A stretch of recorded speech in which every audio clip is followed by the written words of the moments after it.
जैसे मिलता है ज्ञान जानकर फैक्ट्स और ट्रिक्स, चलो आज लेते हैं ज्ञान पढ़कर माइक्रो इकोनॉमिक्स। तो दोस्तों, आप सभी का स्वागत है आपके अपने चैनल व्हाइट बोर्ड एकेडमी पर। तो आज इस वीडियो से हम स्टार्ट करने वाले हैं हमारे मैक्रो इकोनॉमिक्स की सबसे important unit first, national income को। बेसिकली आज जो अपन पढ़ेंगे वो बुक में second chapter some basic concepts of macro economics में दिया हुआ है। तो बेसिक कंसेप्ट है, लेकिन अपन चलेंगे इस यूनिट के हिसाब से, क्योंकि ये यूनिट जो है वो है सबसे इम्पॉर्टेंट यूनिट। क्योंकि भैया इस यूनिट की जो वेटेज है 2021 ईयर टू 2022 में जो बोर्ड्स देंगे उन बच्चों के लिए जो वेटेज है वो इस चैप्टर की है 12 मार्क्स। तो जब इतने के लिए अपने को 12 मार्क्स मिल रहे हैं तो हम इसको क्यों छोड़ें। यानी दोस्तों इसको अच्छे से पढ़ना है। 12 मार्क्स में अब ये यूनिट 1 है, इसमें कौन कौन से चैप्टर आ रहे हैं। तो बुक के हिसाब से some basic concepts of macro economics जो कि ये है, फिर national income and related aggregates और methods of calculating national income. इसमें से भिन्न भिन्न प्रकार के क्वेश्चन बनेंगे दोस्तों, हम बताएंगे जो इम्पोर्टेंट होगा। तो अपन अब बिना टाइम वेस्ट किए ये चैप्टर स्टार्ट करते हैं बहुत प्यारे चीज़ के साथ। तो वो प्यारी चीज़ है concept of stock and flow. ठीक है, आपकी बुक में थोड़ा आगे पीछे हो सकता है, लेकिन अपन उस वे में पढ़ेंगे जो ज़्यादा सिंपल रहेगा। तो अपन सबसे पहले जानेंगे यहाँ पर concept of stock and flow. तो स्टॉक के से आपके दिमाग में क्या आता है? स्टॉक हमने अकाउंट्स में पढ़ा था पिछले साल, ओपनिंग स्टॉक, क्लोजिंग स्टॉक, ऐसा कुछ होता है ना। और फ्लो क्या होता है यार? फ्लो तो हमने वो देखा है, फ्लो में बोल जाता कोई इंसान है, फ्लो तो नदी करती है। तो कुछ ऐसा ही होता है ये, सही समझ रहे हो आप क्या? और उनकी डेफिनेशन देखते हैं दोनों की। सो स्टॉक क्या होता है? A stock is a quantity, एक ऐसी क्वांटिटी है जिसको मेज़र करते हैं at a particular point of time, यानी एक पॉइंट ऑफ टाइम पर जो भी क्वांटिटी मेज़र हो गई वो स्टॉक होती है। ठीक है, अपन इसका एग्जांपल देखते हैं। एग्जांपल क्या है इसका? कैपिटल हो गया, बैंक बैलेंस हो गया, नेशनल वेल्थ हो गई। सर समझ में नहीं आया? तो देखो भैया, समझ में ऐसे समझ लो, एक जो क्वांटिटी है उसको मेज़र कर रहे हैं एक पर्टिकुलर पॉइंट ऑफ टाइम पर। जैसे अभी बताओ, अभी आपके पास क्या क्या पड़ा हुआ है? ठीक है, अभी बिजनेस में कितनी कैपिटल है, अभी आपके बैंक में कितना रुपया पड़ा हुआ है। तो एट प्रेजेंट, ठीक है, अभी देश के पास कितनी वेल्थ है वो। फ्लो की बात अपन करते हैं तो फ्लो एक ऐसा वेरिएबल है जिसमें जो क्वांटिटी है वो मेजर करते हैं over a period of time. ठीक है, एक समय के दौरान। अब समय का दौरान कितना होता है यार? समय का दौरान आपका 5 सेकंड का हो सकता है, 5 दिन का हो सकता है, 5 साल का हो सकता है। ठीक है, इसके एग्जांपल इनकम सर, इनकम तो स्टॉक जैसी लग रही है। अभी आपकी कितनी इनकम है ना? गलत बात। लेकिन इनकम कब कमाई जाती है? इनकम एक दिन की भी होती है, तो एक दिन क्या हो जाता है? टाइम पीरियड हो जाता है। इनकम आपकी बेसिकली कितनी की होती है? 1 मंथ की। अपन कहते हैं पापा को 1 महीने की सैलरी मिलने वाली है। ठीक है, इसी तरीके से अगर अपन किसी टीचर को फीस दे रहे हैं, उसकी इनकम है तो कितनी? 1 महीने की है। इंटरेस्ट ऑन कैपिटल अकाउंट्स में पढ़ा है ना? पढ़ा ही होगा पार्टनरशिप में। ठीक है, इंटरेस्ट ऑन कैपिटल एक पूरे कैपिटल पे जब से कैपिटल लगी है, अगर स्टार्टिंग में लगी है तो पूरे साल का लगाते हैं, नहीं तो मंथ के हिसाब से अपन लगा लेते हैं।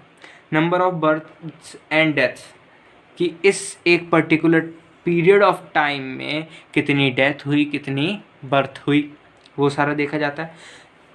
थोड़ा कन्फ्यूजिंग लग रहा होगा, तो इसको अपन ईजी बनाने के लिए और अच्छी चीज़ देख लेते हैं कि इसमें यहाँ पर कहा गया है पॉइंट ऑफ टाइम की बात कर रहे हैं, इसमें ओवर पीरियड ऑफ टाइम की बात कर रहे हैं।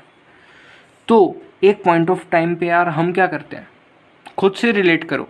तो अपन क्या करते हैं, अपन एक लेते हैं बहुत प्यारी सी चीज़, इसको अपन कहते हैं पिक कहते हैं, सेल्फी भी कहते हैं, और कई मेरे जैसे लोग क्या कहते हैं उसको, फोटो। ठीक है, तो ये जो हमारी फ़ोटो है वो कब लेते हैं, एक पीरियड ऑफ टाइम पर। लेकिन जो हम वीडियो बनाएंगे, ठीक है, जो भी हम वीडियो बनाएंगे, ठीक है, वो कब से कब तक होगी, 5 सेकंड की हो सकती है, 10 सेकंड की हो सकती है। वो क्या करेगी, वो over a period of time लेगी, पूरा उसका एक पीरियड होगा। वीडियो यहाँ से चलेगी यहाँ तक होगी, लेकिन फ़ोटो क्या होती है, कहानी ख़त्म, ये लो कहानी ख़त्म।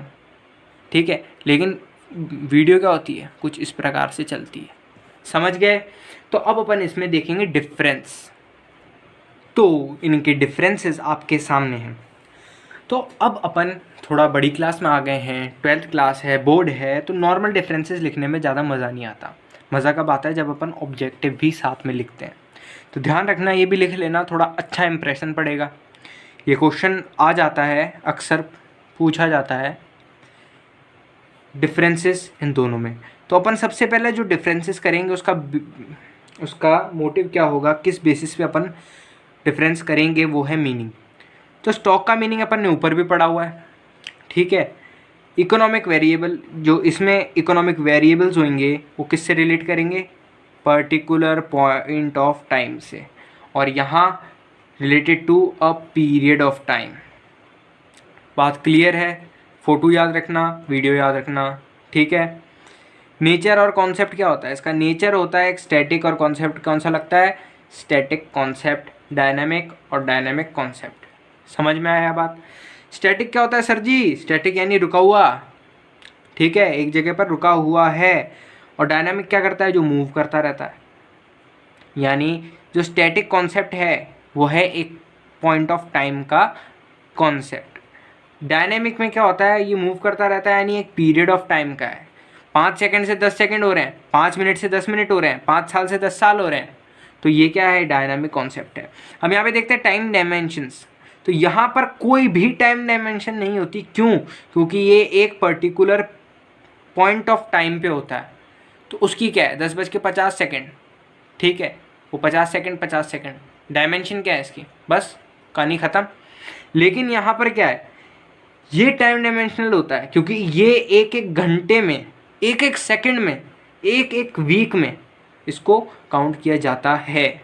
ठीक है, अब इसके कुछ एग्जांपल अपन ऊपर भी, यहाँ पे भी देखे हैं, यहाँ पर भी देखें, यहाँ पे और देख लेते हैं। तो एग्जांपल स्टॉक का क्या है, सप्लाई ऑफ मनी। ठीक है, पॉपुलेशन ऑफ ए कंट्री, आज पॉपुलेशन कितनी है, आज सप्लाई कितनी हो रही है।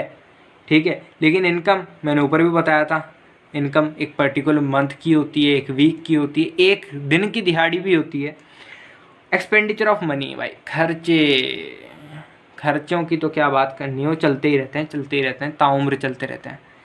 ठीक है, अब अपन ने समझ लिया है कि स्टॉक क्या होता है, फ्लो क्या होता है। जब बात इतनी समझ ही आ गई है, तो अब इन दोनों में जब अपन ने अंतर देख लिया कि डिफरेंस क्या है, तो इन दोनों का रिश्ता भी देखते हैं, इन दोनों में कौन सा प्यार भरा रिश्ता है।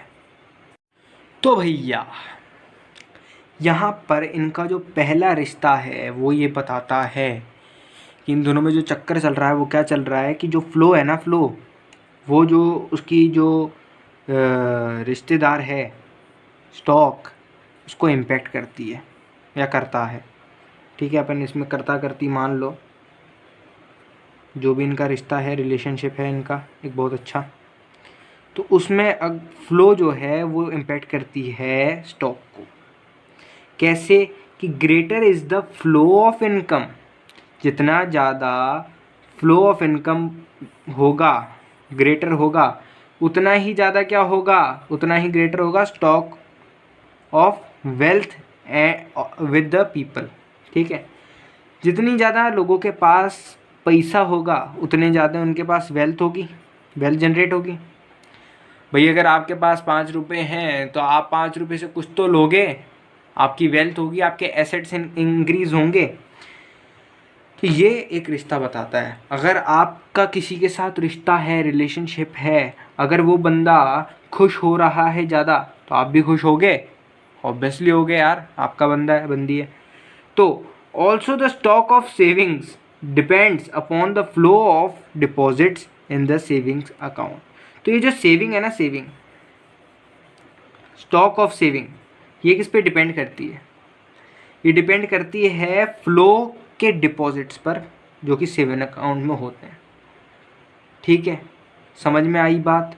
कि जो स्टॉक ऑफ सेविंग्स है, जो सेविंग में एक स्टॉक होता है, अपना सेविंग अकाउंट होता है, उसमें एक स्टॉक होता है ऑलरेडी, वो किस पे होती है? जो समय के साथ एक महीने में अपन पैसे थोड़े थोड़े थोड़े इंस्टॉलमेंट में जमा करा के आते हैं। तो जितना ज़्यादा वो इंस्टॉलमेंट अपन कराएंगे, जितनी ज़्यादा अपन इंस्टॉलमेंट देंगे अपने रिश्तेदार को, उतना ज़्यादा वो सुखी रहेगा। जितनी बार मिलेंगे उतने ज़्यादा अच्छा रिश्ता होएगा। सही बात है? ठीक है, अब इनका रिश्ते का दूसरा असूल देखते हैं अपन। तो भैया दूसरा रिश्ता क्या कहता है कि स्टॉक इम्पैक्ट्स फ्लो। पहले क्या था? Flow impacts stock. तो भैया यही तो रिश्ते की खास बात होती है। ये रिश्ता अमर है, जन्मों जन्मों का रिश्ता है इनका। किसका? स्टॉक का और फ्लो का। कि अगर एक इम्पैक्ट करता है दूसरे को तो दूसरे को भी इम्पैक्ट करना चाहिए पहले के लिए। ठीक है, अगर पहले को दुख हो रहा है तो दूसरे को दुख होगा, पहले को खुशी हो रही दूसरे को खुशी हो रही है। तो अपन यही देखते हैं कि greater the stock of capital, greater ज़्यादा स्टॉक होगा किसका? कैपिटल का। तो क्या होगा? ज़्यादा फ्लो होगा किसका? गुड्स एंड सर्विस का। जितना ज़्यादा बिजनेस में कैपिटल डालोगे उतने ज़्यादा आपकी परचेजेज होगी, उतनी ज़्यादा सेल होगी। बात समझ में आई? ऑल्सो हम जानते हैं कि जो फ्लो है ऑफ विड्रॉल्स वो किस पे डिपेंड करता है? सेविंग अकाउंट पर। ठीक है, कितना स्टॉक है सेविंग अकाउंट में, कि आपका जो खाता है, आपकी जो खाता है उससे आपको कितना लेना है। ठीक है, कितना बाहर निकालना है, कितना आपको उसके लिए उससे कैश निकालना है अपने पर्सनल यूज़ के लिए या किसी और यूज़ के लिए। तो किस पे डिपेंड करेगा? स्टॉक। आपके पास स्टॉक है नहीं है, समझ गए? तो स्टॉक कम होगा, यहाँ विड्रॉल्स होगा। तो अपन ने यहाँ रिश्ते तो सफल कर लिए या समझ लिए। ठीक है, एक ही बात है। अब अपन लास्ट टॉपिक पढ़ते हैं जो कि है स्ट्रक्चर ऑफ एन इकोनॉमी। तो दोस्तों अब अपन बात करेंगे एक बहुत ही प्यारी चीज़ की, जिसका नाम तो क्या ही लें, आपके सामने है, स्ट्रक्चर ऑफ एन इकोनॉमी। ठीक है, तो ये जो स्ट्रक्चर है वो क्या होता है? इकोनॉमी का एक ढांचा क्या होता है? ये रिप्रेजेंट करता है different sectors of an economy को। ठीक है, डिफरेंट सेक्टर ऑफ इकोनॉमी। अपन ने पढ़ा सा लग रहा है। जो अपन ने पढ़ा था, क्या पढ़ा था 10th में, है ना, कि 3 सेक्टर होते हैं, प्राइमरी, टर्शरी और सर्विस सेक्टर। ठीक है, सेकेंडरी सेक्टर, जो भी है वो यहाँ काम नहीं आएगा। यहाँ पर अपन असल में जो इकोनॉमी का सेक्टर्स होते हैं उनकी बात करेंगे। ठीक है, वो तीनों नहीं होते हैं, इकोनॉमी के सेक्टर्स अपन उनको कंसिडर नहीं करेंगे। तो यहाँ पर the structure of an economy represents the different sectors of an economy and interdependence amongst them. यानी उनमें क्या आपसी मेल जोल है, रिश्ते में कितना प्यार है, वो अपन यहाँ पे पता करेंगे। This interdependence amongst different sectors, जो उनकी जो इंटरडिपेंडेंस है, जो उनका आपसी तालमेल है, वो क्या करता है? वो जो है बेस है, किसके लिए है? वो बेस है सर्कुलर फ्लो ऑफ इनकम। ये एक बहुत अच्छा और प्यारा इम्पोर्टेंट टॉपिक है, सर्कुलर फ्लो ऑफ इनकम, जो कि अपन नेक्स्ट वीडियो में करेंगे। अभी अपन यहाँ जानेंगे क्या different sectors of an economy. भैया अगर वो नहीं होते तो क्या होते हैं डिफरेंट सेक्टर्स ऑफ इकोनॉमी? तो आओ अभी अपन पता करते हैं। तो अपन अब बात करते हैं इकोनॉमिक सेक्टर्स और उनकी इकोनॉमिक एक्टिविटी क्या क्या होती है। तो पहला जो अपना इकोनॉमिक सेक्टर है वो है प्रोडक्शन सेक्टर। ठीक है, तो ये जो प्रोडक्शन सेक्टर है ये क्या करता है, एक आउटपुट प्रोड्यूस करता है। क्या प्रोड्यूस करता है, आउटपुट करता है। ठीक है, ये जो आउटपुट प्रोड्यूस करता है उसका काम क्या होता है, प्रोडक्शन होता है। और इस प्रोडक्शन को अपन क्या कह सकते हैं, प्रोडक्शन किस वजह से होता है, इसको अपन एक तरह से ये भी कह सकते हैं इन्वेस्टमेंट, कि भैया जो प्रोडक्शन सेक्टर है वो इन्वेस्टमेंट करता है, क्योंकि इन्वेस्टमेंट के बिना प्रोडक्शन नहीं हो सकता। अब ये जो इन्वेस्टमेंट है ये कहाँ करता है, क्या होता है ये इन्वेस्टमेंट, तो इसको अपन थोड़ा सा समझ लेते हैं कि यहाँ पर जो इन्वेस्टमेंट है, ठीक है, जो इसका ये इन्वेस्टमेंट यहाँ आ रहा है ये होता क्या है। तो इन्वेस्टमेंट से ये जो है प्रोडक्शन सेक्टर कुछ चीज़ें खरीदता है जो कि बहुत ज़रूरी है, क्योंकि उसको अपन क्या कहते हैं, उसको अपन कहते हैं फैक्टर्स ऑफ प्रोडक्शन।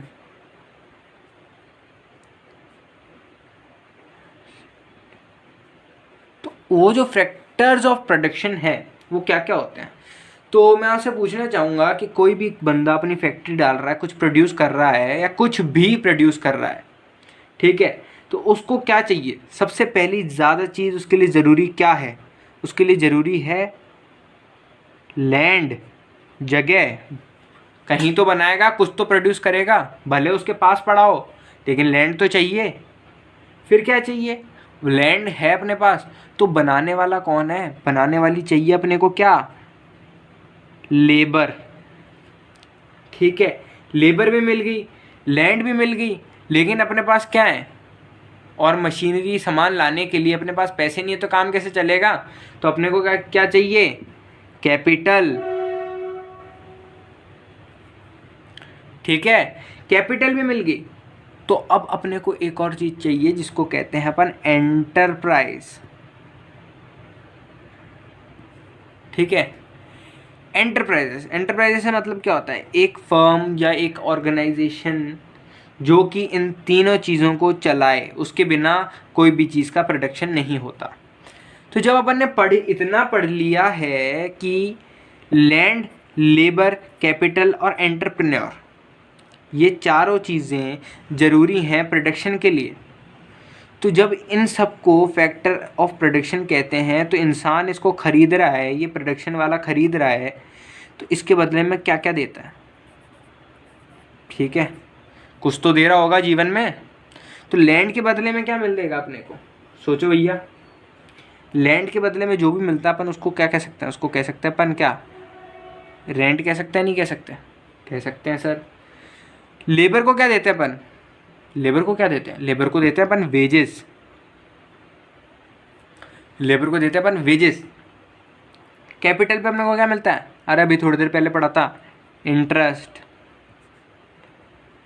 और एंटरप्रेन्योर को क्या मिलेगा, एंटरप्रेन्योर किसके लिए काम करता है भैया, एक ही चीज़ है, प्रॉफिट। तो अब ध्यान से सुनना कि ये जो चार फैक्टर ऑफ प्रोडक्शन है, इसके बदले में अपन जो ये चार चीज़ें देते हैं, रेंट, वेजेस, इंटरेस्ट और प्रॉफिट, इसको क्या कहेंगे, इसको कहेंगे फैक्टर इनकम। ये हमेशा याद रखना, बहुत ज़रूरी चीज़ है, पूरे टाइम आएगी, ये फैक्टर इनकम होती है। ठीक है, फैक्टर ऑफ प्रोडक्शन के बदले में अपन देते हैं फैक्टर इनकम। तो ये जो प्रोडक्शन का जो फैक्टर है ये क्या एक तरीके से सर्विस प्रोवाइड कर रहा है ना, तो इसको अपन क्या कह सकते हैं, इसको अपन कह सकते हैं फैक्टर सर्विस। क्या कह सकते हैं, फैक्टर सर्विस कह सकते हैं, नहीं कह सकते, बिल्कुल कह सकते हैं और हक से कहेंगे भी। ठीक है, तो ये फैक्टर सर्विस क्या क्या होती हैं, लैंड, लेबर, कैपिटल, एंटरप्रेन्योर, और उसके बदले में जो मिलती है फैक्टर इनकम, वो क्या होती है, रेंट, वेजेस, इंटरेस्ट और प्रॉफिट। याद रखना। तो ये जो सारी चीज़ें होती हैं, ये सारी चीज़ें किसके पास होती हैं, ये सारी चीज़ें होती हैं हाउस होल्ड के पास। और हाउस होल्ड एक सेक्टर होता है, sector number 2, house hold sector. अब हाउस होल्ड सेक्टर का मेन काम क्या होता है, मेन काम क्या होता है, मेन काम होता है कंजम्पशन करना। जो प्रोडक्शन कर रहा है, प्रोडक्शन सेक्टर प्रोड्यूसर जो प्रोडक्शन कर रहा है, आउटपुट दे रहा है, उसको कंजम्प करना। और इंसान अगर कुछ खरीद रहा है तो बेचने वाले को क्या मिलती है? इनकम। तो ये इनकम देता है किसको? प्रोडक्शन सेक्टर को। बात समझ में आ रही है? बिल्कुल आ रही है सर। ये चीज़ भैया बहुत अच्छे से याद रखना, ठीक है, ये ज़रूरी चीज़ है बहुत। अब अपन नेक्स्ट सेक्टर देखते हैं। नेक्स्ट सेक्टर जिसको कहेंगे गवर्नमेंट सेक्टर। तो गवर्नमेंट सेक्टर का काम क्या होता है? कंजम्पशन भी होता है। वो छोटे छोटे किसानों से आपने सुना होगा फसलें ले लेती है, या कुछ छोटे कुछ और फैक्ट्रीज से माल ले लेती है और गरीबों में बांट देती है, ठीक है। और इन्वेस्टमेंट भी करती है, गवर्नमेंट खुद की कंपनियां चलाती हैं, ठीक है। वो इन्वेस्टमेंट भी करती है, खुद का प्रोडक्शन भी करती है ताकि चीप रेट पे चली जाए और लोगों का क्या हो? जन कल्याण हो, सोशल वेलफेयर हो। अब एक और सेक्टर आता है, चौथा sector, rest of the world, जिसको अपन कहते हैं रॉ, ठीक है, ROW। Rest of the world से हमारा क्या नाता होता है? हमारे दो ही नाते होते हैं पूरे ले दे करके, या तो हम उसको एक्सपोर्ट करेंगे या हम उससे क्या करेंगे? इम्पोर्ट करेंगे, ठीक है। अब स्पाइसेस और दालों का इंडिया नंबर 1 है। कहाँ एक्सपोर्ट करता है? पूरी दुनिया को, इंडिया, ठीक है। तो ये चीज़ होती है। अब ये तो अपन ने कितने वो पढ़ लिए सेक्टर्स? अपन ने पढ़ लिए 4 sectors of economy, 4 main sector. ये हैं 4 मेन सेक्टर। अब एक सेक्टर और कहा जाता है कि यार वो भी एक सेक्टर है। कई लोग मानते हैं उसे सेक्टर है और कई लोग नहीं मानते कि यार वो सेक्टर है कि नहीं है। तो अगर आपसे एग्ज़ाम में पूछें तो ये 4 तो लिख के आना ही आना है, ठीक है। अब वो एक और जो सेक्टर है वो क्या होता है? वो होता है फाइनेंशियल सेक्टर। फाइनेंशियल सेक्टर, ठीक है। 5वां, वैसे कहाँ तक गिने जाते हैं? बेसिकली हर कोई, दुनिया में कोई भी इंसान ऊपर के 4 सेक्टर्स को सेक्टर मानने से मना नहीं कर सकता, लेकिन कई स्कूलों में ऐसा पढ़ाया जाएगा कि फाइनेंशियल सेक्टर इन 4 सेक्टर्स में नहीं आता, ठीक है। तो अपन कई जगह कुछ स्कूलों में 4 कह रहे हैं तो कुछ स्कूलों में 5 कह रहे हैं, तो अपन उस हिसाब से दोनों का ध्यान रखेंगे और ये भी बहुत ज़रूरी है, ठीक है।